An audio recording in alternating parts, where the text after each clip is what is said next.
Do'stlar, 58 ming dollarga 33 kvadratli, juda ham lokatsiyasi zo'r, metroni yonginasida uy qarab yurganlar bo'lsa, bu Chilonzor metroni yonginasida joylashgan xonadonimiz bo'ladi.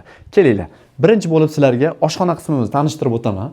Oshxona qismimizda gaz plitalari bor, vitichkalari bor, moykalari bor va bu yoqda esa xolodilnigimiz bor. Bu yoqda keyinchalik to'svosingiz ham bo'ladi. Konditsioneri ham bor bu xonadonimizda. Mebellarimiz do'xspani bo'ladi. Bu yoqda mana jurnalniy stulimiz bor va o'zining shkafi va bu yoqda esa televizorning zonasi va juda ham chiroyli dekorli gullarimiz qo'yilgan.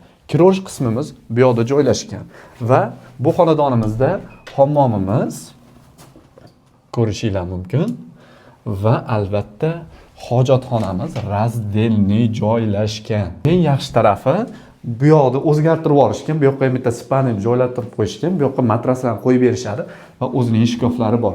Uyimiz narxini boshida aytib o'tdik, 58 ming AQSh dollaridan. Yana ozgina kelishiladigan joyi bor. Shunaqa uy qarab yurganlarga bu videomizni yuborib qo'yinglar yoki arendaga olib qo'yib qo'ymoqchi bo'lganlarga ham bu juda ham zo'r variant. Demak, sizlarni kutib qolamiz. Sizlar bilan Muhim Abdurahim bo'ldi. Sog' bo'linglar.